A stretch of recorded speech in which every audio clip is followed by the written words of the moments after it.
Olá, estamos começando mais um episódio do programa Entrevista-se.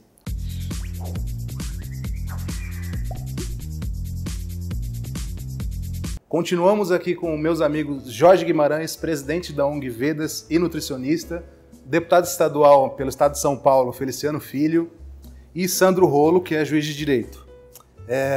O episódio de hoje, a gente vai falar especificamente sobre políticas públicas, mas não é tão simples assim, porque eu trouxe uma coisa diferente. Políticas públicas em favor de todos os animais são viáveis? Eu vou começar aqui com 2 exemplos para a gente ter um norte aqui nesse tema, que eu acho que é um tanto delicado. Então, proibir partes da exploração animal é eficaz? Por exemplo, proibir células de gestação na criação de suínos. Outro exemplo, proibir a realização de um rodeio em determinada cidade e não no país todo. Então, eu quero saber de vocês o que vocês acham. Assim, as políticas públicas, as leis criadas, mas não que afetam apenas cães e gatos, embora já sejam difíceis essas, mas as leis criadas para todos os animais. É viável criar lei para todos os animais hoje em dia no Brasil? E dentro disso, se criar uma lei que proíbe certa exploração, é um avanço ou não é um avanço? Jorge Guimarães, meu amigo, por favor, dê sua opinião sobre isso. Bom, em relação à segunda pergunta, acho que primeiramente, se essas leis que são seletivas, ou em relação à espécie, ou em relação à prática que está sendo destinada àquela espécie, eu acho que elas são sempre perigosas do ponto de vista de que pode estar passando a mensagem para o público de que o problema é a forma que o animal está sendo explorado e não a exploração em si.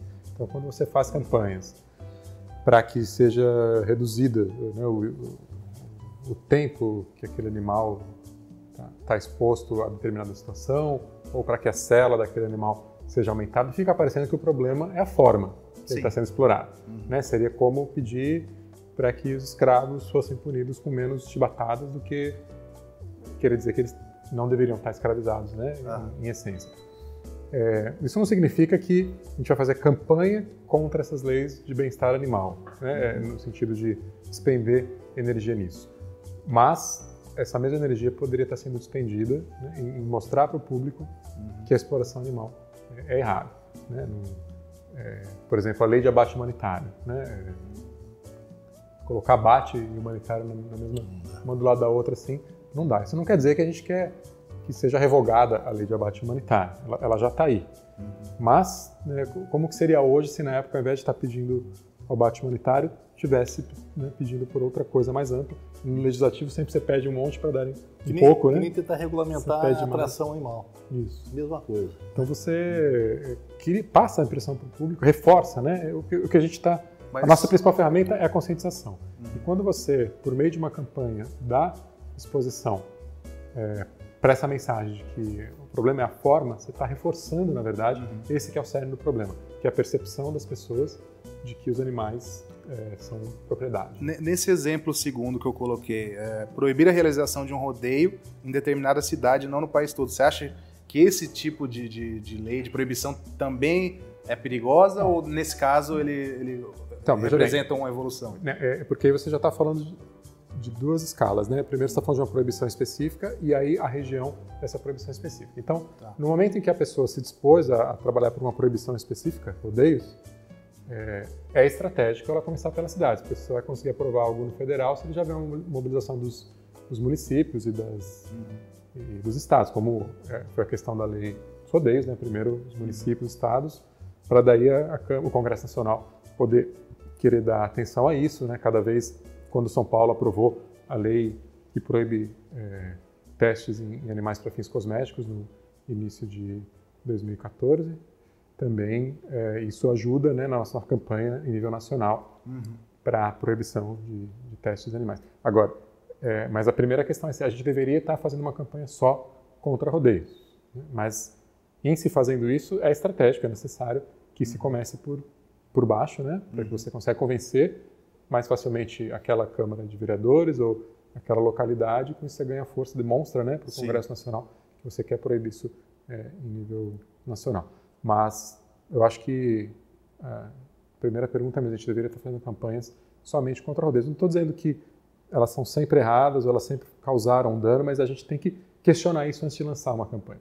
Eu poderia estar, né, eu vou ter sucesso nessa campanha, ou o resultado maior dela vai ser eu reforçar o fato de que animais são propriedades, ou que o problema é o CEDEM, né, e não o fato do touro estar sendo explorado, né, como um todo. E sempre que for pensar numa campanha, se questionar isso. Vai ser, o dano pode ser maior do que o benefício? Né? Sim. Deputado Feliciano, você é de Campinas, né, da cidade que eu moro também, então sempre vi o seu trabalho lá na causa animal, né? Começou na questão dos cães e gatos, hoje é vegetariano, então já tem um envolvimento maior. As políticas públicas, as leis para os cães e gatos, imagino que já devam sofrer alguma represália dentro das casas de lei e tal. Mas você acha que as políticas públicas, se fossem voltadas para todos os animais, incluindo aí galinhas, porcos, peixes e todos os animais considerados de consumo, você acha que é viável fazer uma lei assim? Já fez alguma ou pretende fazer alguma assim? Eu queria separar um pouco essa questão de políticas públicas e legislação, né? Eu acho que a legislação ela cria um regramento, a política pública ela cria expectativa, né, de um trabalho efetivo para você melhorar aquele setor, né? Então vamos colocar assim, vamos começar ali só rapidamente. A Lei Feliciano ela criou a vedação, a proibição da matança dos animais, tal. Depois, em função dela, propiciou a legislação, né, mudou a base jurídica para que nós pudéssemos instituir as políticas públicas de castração, identificação e conscientização a bem de cães e gatos, né? Então vamos lá. Aí quando fala a questão de bovinos, da questão das galinhas, tal, aí entra num regramento que já eu fiz uma lei contra confinamento, que pega toda essa questão de bezerros, desde baby beef, galinhas, bois. Então essa lei está tramitando na Assembleia. Essa lei ela proíbe o confinamento de animais? Confinamento de animais, quer dizer, as porcas que ficam naquela situação. Então é aquilo que eu falei no começo mesmo. Da lei. Então esse tipo de, ela cria essa vedação. Pega o bezerrinho, o baby beef, não pode se mexer, toma água com leite. Vitela, né? Da vitela.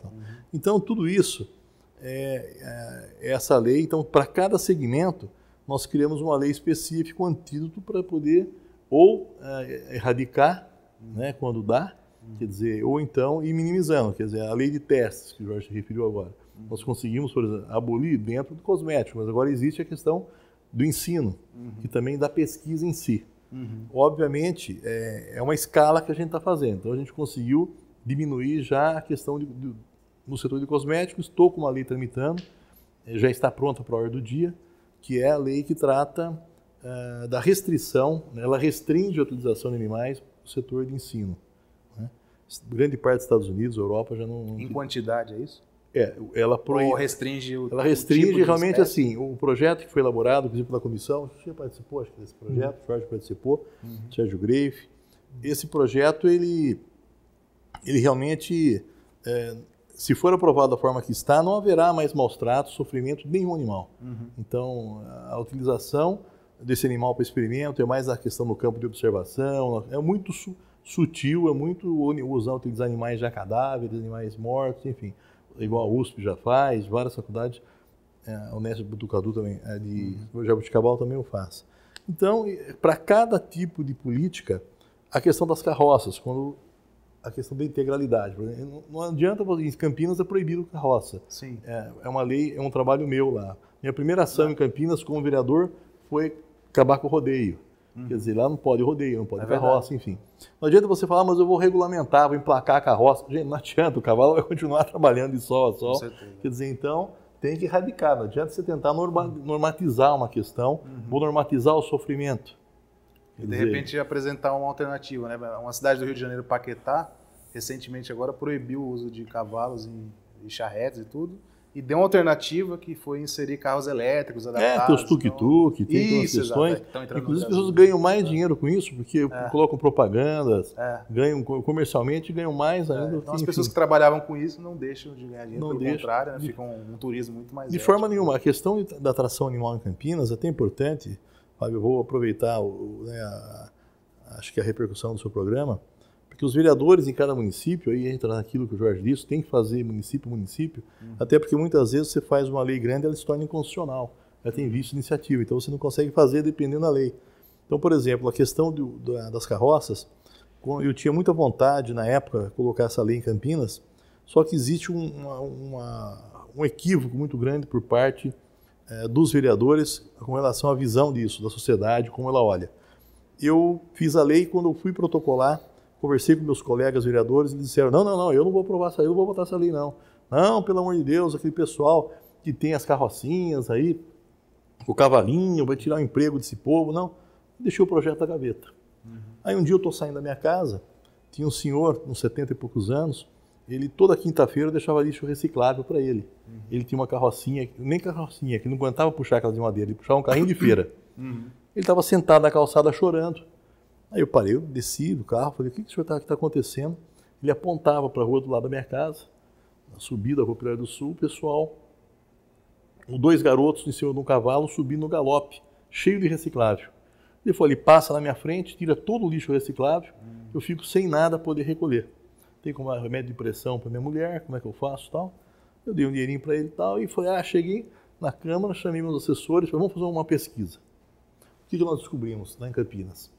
90% dos lixos recicláveis são tirados pelas cooperativas, por aquelas pessoas que puxam suas próprias carrocinhas. 10% dividido mais ou menos 5% cavalo, tração animal, e outros 5% aqueles carros, aqueles engradados em cima. Tal.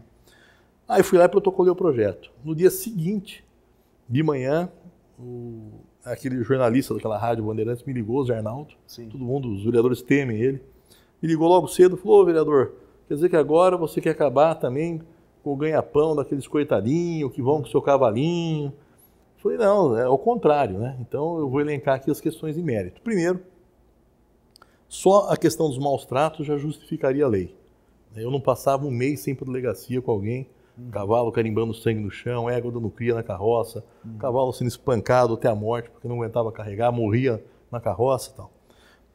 O primeiro item é esse, já justificaria a lei. O segundo, está acontecendo uma questão social ao contrário. Quer dizer, a minoria está passando na frente daqueles outros que puxam as próprias carrocinhas e tirando todo o lixo que aqueles poderiam tirar com as próprias mãos. Nesse caso foi uma lei específica que deu certo, né? Eu acho que é até mais simples da população entender. O terceiro item, só para... Pode continuar. O terceiro item, em Campinas tivemos 3 acidentes, 2 fatais, né, por conta de cavalo solto em rodovia, no município, e uma senhora que teve traumatismo craniano. Terceiro item. Quarto item, eu argumentei que o cavalo era hospedeiro do carrapato estrela e que dentro da cidade não temos pássaros que tiram aquele carrapato, que comem igual tem no campo, que isso aí estava colocando a sociedade em risco pela febre maculosa. E disse vários, e lá não tem a questão natural.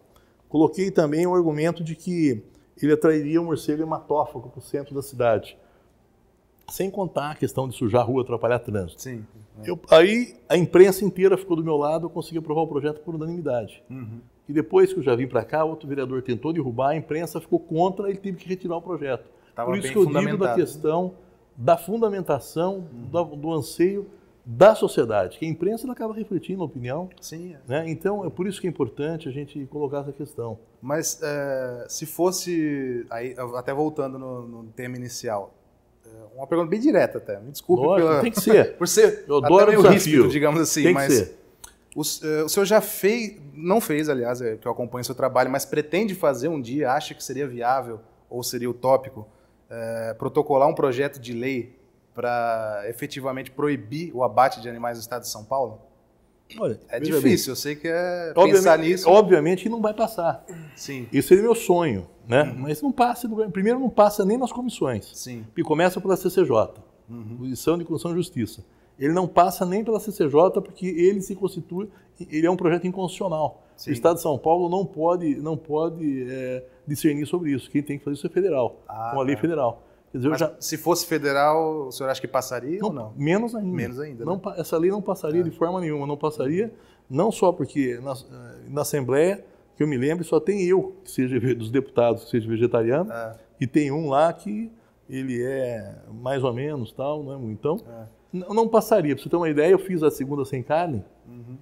A lei da segunda sem carne foi derrubada numa comissão conjunta, né? Porque todos os deputados falaram, então quer dizer, você quer obrigar as pessoas a não comer carne? Eu falei, gente, vocês não entenderam. São só os órgãos ligados à Secretaria de Estado, que são os restaurantes, escolas, Bom Prato, né? E só segunda-feira, para ter um cardápio alternativo.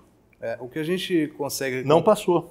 O que a gente consegue concluir até aqui, então, é que as políticas públicas ou leis para todos os animais, hoje em dia, é inviável. Inviável. É inviável. Sandro, apesar de não ser exatamente a sua área, você é juiz, mas o que você entende disso? É viável ou é inviável, na sua opinião? Fábio, até tem uma questão muito assim, polêmica discutida dentro do Poder Judiciário, que é o Poder Judiciário intervir nas políticas públicas. Então tem também isso dentro do Poder Judiciário. Agora, eu lembro que eu estava uma vez no Congresso e foi um colega, inclusive, levou assim um projeto de lei para fazer um Código de Proteção Animal. Quer dizer, ele estudou vários códigos do mundo inteiro, né? Um trabalho muito bom. E teve uma pessoa, claro, com a melhor das intenções, falou assim para ele, não era melhor você fazer uma lei dizendo é proibido explorar animal? Quer dizer, forte. É claro que ele gostaria disso. Mas o deputado falou, isso não vai passar. É inviável, né? Quer dizer, né, se faz uma lei dessa, digamos que passasse por todas as comissões, né, não fosse vetada, enfim, quer dizer que a população ia fazer isso, né? Tem que partir da população. É verdade. É verdade. Né? Então, quer dizer, uma proibição dessa, ela... Ia criar um mercado negro da carne, talvez? Então, mercado... então, quer dizer, você imagina que no dia seguinte todos os açougues estão fechados? Não, é impossível. Né? Isso não vai acontecer. Então tem que partir da população. Agora, eu acredito, eu concordo plenamente assim, com as críticas que o Jorge colocou, mas eu acredito também nas pequenas vitórias. Né? Assim, um Código de Proteção Animal seria uma vitória? Né? Eu acredito que sim, uma pequena vitória. Fazendo assim até uma comparação com até a questão da escravidão humana, tivemos assim, né, pequenas vitórias até chegar à abolição total. Né? Teve livre, sexagenário. Mas então... até deixa eu fazer uma pergunta nesse meio. Como colocar os animais considerados de consumo que são legalmente abatidos num Código de Proteção Animal? O que protegeria esse animal? Então, na verdade, então, Fábio, eu acho que, como eu falei, a questão do abate está muito enraizado ainda na sociedade. Certamente, uma lei... né, que fosse feita proibindo o abate, o deputado falou, seria inviável, não tem jeito. Né? A gente tem algumas leis abolicionistas no Brasil. Eu acredito que tem a lei, por exemplo, de São Paulo, né, pelo menos, e outros estados, do circo, que proíbe animais em circo. Tem. Né? Ou seja, São Paulo e tem outros estados também. Tem vários estados, são 18, 9, eu não lembro qual, é um número específico. São Paulo, na verdade, ela é municipal, né? Não, mas tem, acho que, salvo engano, tem uma lei estadual. Tem uma estadual. Mas que está com a DIN, né? O grande problema...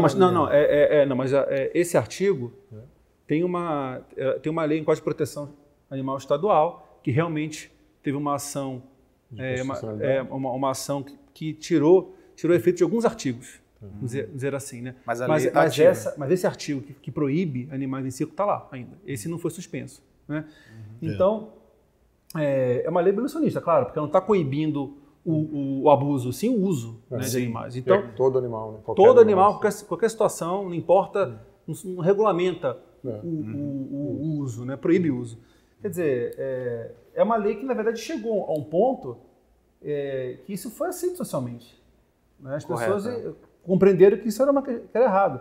Agora, a questão do abate é difícil, né, Fábio? A gente acho que está num patamar social, estágio da sociedade, que isso não ia passar, a sociedade não ia aceitar. Acho que eu vou pegar um gancho aqui na fala, que é o seguinte, aquela lei que eu fiz que proíbe a extração de abate de chinchila para ter a extração de pele.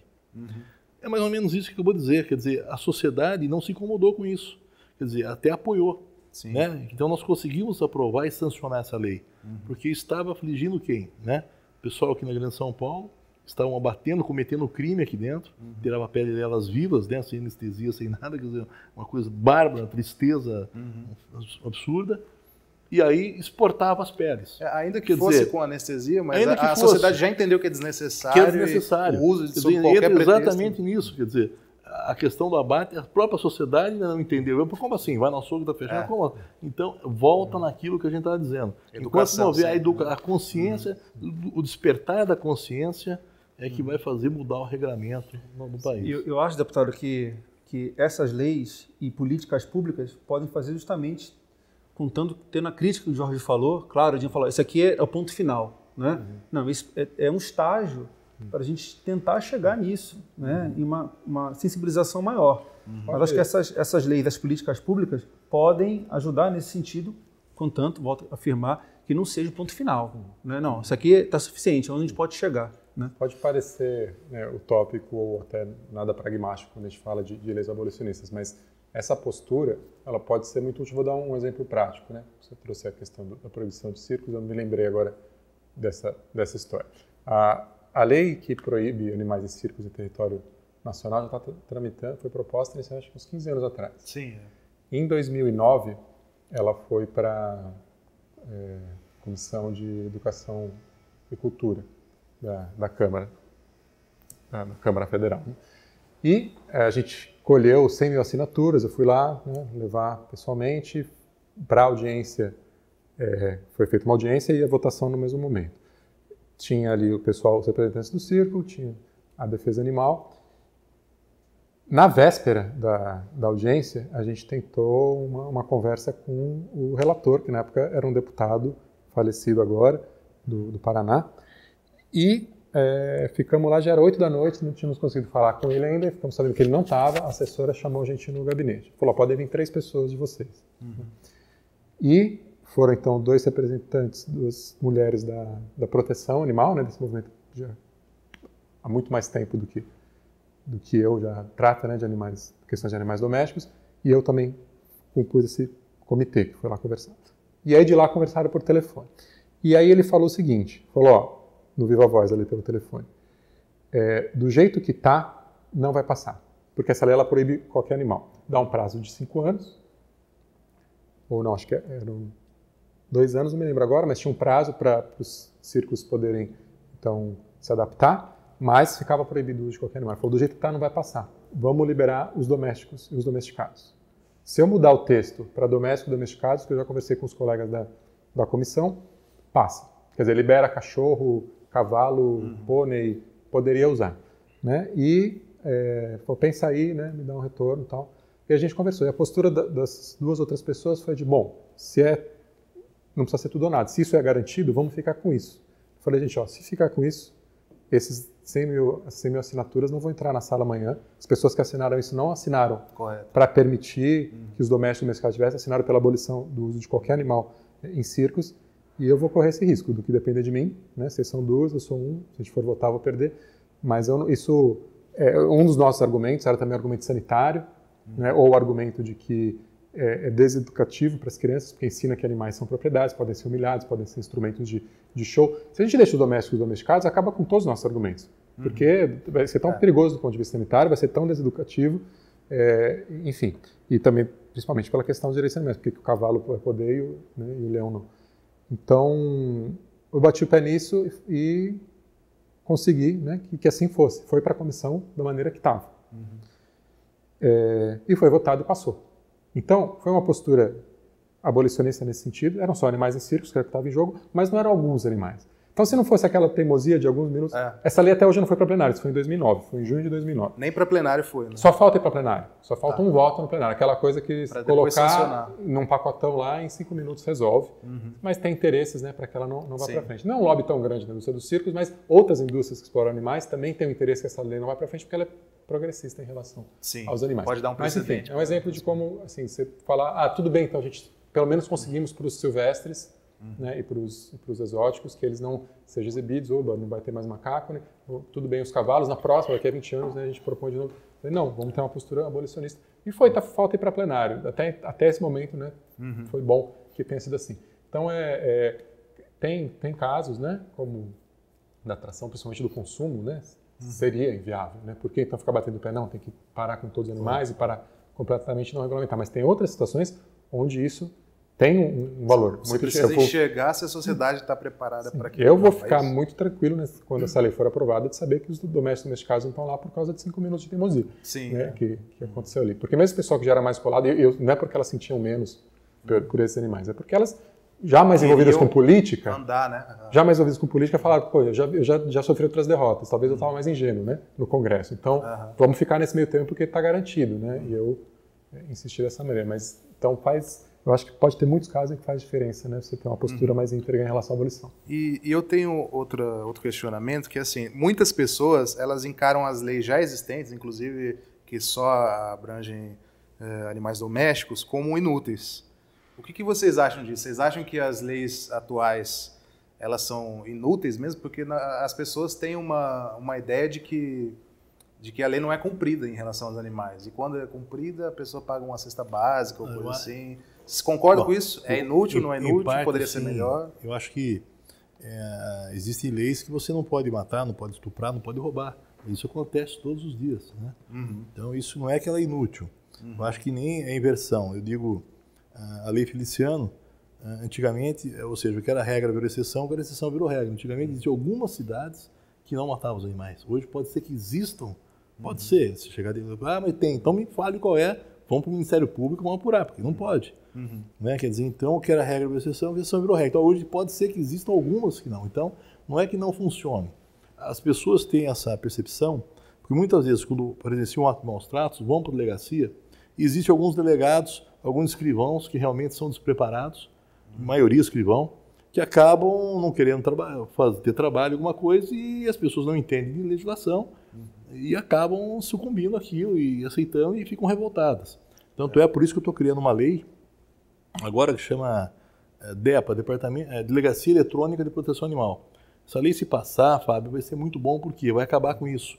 Porque é uma aba que nós estamos criando no portal da Secretaria de Segurança Pública e na Polícia Civil e Militar, que a pessoa vai poder denunciar ali. Então, ali ela vai colocar a localidade onde aconteceu o fato, inserir foto, inserir vídeo. Então, a Secretaria ela vai mandar aquilo já para a delegacia de competência, da jurisdição. Então, não tem como o escrivão estar ali com o denunciante e falar, não, isso aqui, não, vai vir, a denúncia vai vir da Secretaria, eles terão 10 dias para poder explicar. O próprio profissional da delegacia costuma desencorajar quem vai fazer denúncia de maus tratos aos animais. Eu, pessoalmente, eu passei por isso há um ano atrás. Eu acabei indo para uma cidade pequena aí, resolver uma coisa, e eu acabei entrando numa estrada de terra, e quando eu cheguei lá tinha um cachorro amarrado numa corda curta, um metro, sem água, sem comida, no sol. Então eu entrei numa delegacia, eu estava no sítio, roupa muito mal, entrei na delegacia para fazer a denúncia, falaram que não era com eles, que não era isso, não sei o quê, o delegado não estava lá. Com o IBAMA? Não, mandaram, eu falei, pelo amor de Deus, gente. Aí tive que ir lá, aí o escrivão achou ruim que eu entrei lá para conversar com ele, pedi licença, entrei, conversei, expliquei. Aí falei com a delegada titular, expliquei para ela que existe um desconhecimento muito grande com relação, inclusive, à legislação. Mesmo no executivo. Né? Então, por isso que eu acho que volta a questão, eu acho que a proteção animal, nós somos ainda, a proteção animal no Brasil ela é muito nova, né? Quer dizer, ela explodiu de 2001 para cá, 2002 para cá, que ela começou a explodir, começou com tudo isso que a gente andou, todo o movimento andou criando. Mas volta essa questão da consciência, do conhecimento, e as pessoas saberem que se eles forem na delegacia fazer uma denúncia e o policial não quiser, ela tem que procurar a corregedoria, ela tem que procurar seus direitos. Para fazer valer a legislação. Né? Porque senão as próximas... Fábio, eu acho que, na verdade, elas não são inúteis, né? A gente tem várias leis que, às vezes, elas não são cumpridas, mas por várias questões, né? Acho que, na verdade, são várias frentes de batalha na questão dos direitos animais, né? A lei é uma delas. A melhor, sem dúvida, é a educação, sensibilização. Essa é fundamental. Né? As pessoas conversarem, enfim, mostrarem todo o sofrimento que os animais passam. Fundamental, realmente, é a educação, sensibilizar as pessoas. Mas nós temos, por exemplo, a nossa Constituição. Né? A Constituição, ela foi a primeira Constituição da República, né? A primeira Constituição, na verdade, brasileira, né? A Constituição brasileira, que expressamente previu o princípio, ou a regra, melhor dizendo, da não crueldade. Então, a gente não pode tratar os animais com crueldade.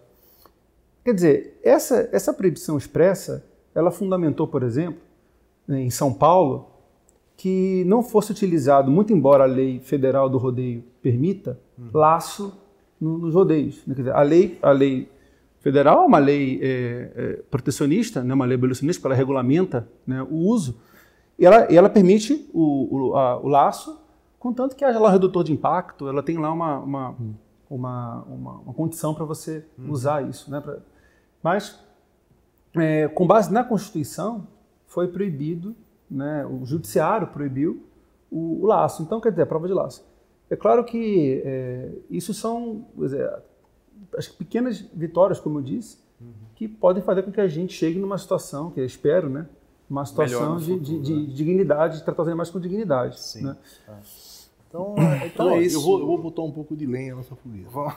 Que já está com o tempo estourado. Ah, aqui, tá, não, mas, então... vamos deixar para um próximo episódio. Então eu ia falar a questão só da contradição da Constituição. De permitir uns animais... A Constituição diz que não pode ter crueldade. O abate, o que é um abate? Exato. Eu ia falar disso falta também. naquela questão, né? Do que é crueldade. Exatamente, quer dizer... A pressão da sociedade. Absurdo, Mas vamos lá, o tempo esgotou.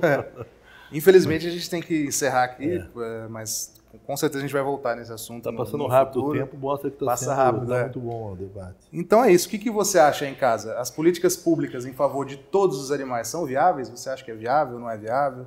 Depois de assistir aqui, o que você pensa sobre isso? Não é viável hoje, talvez seja amanhã? Responde aí nos comentários que a gente quer saber.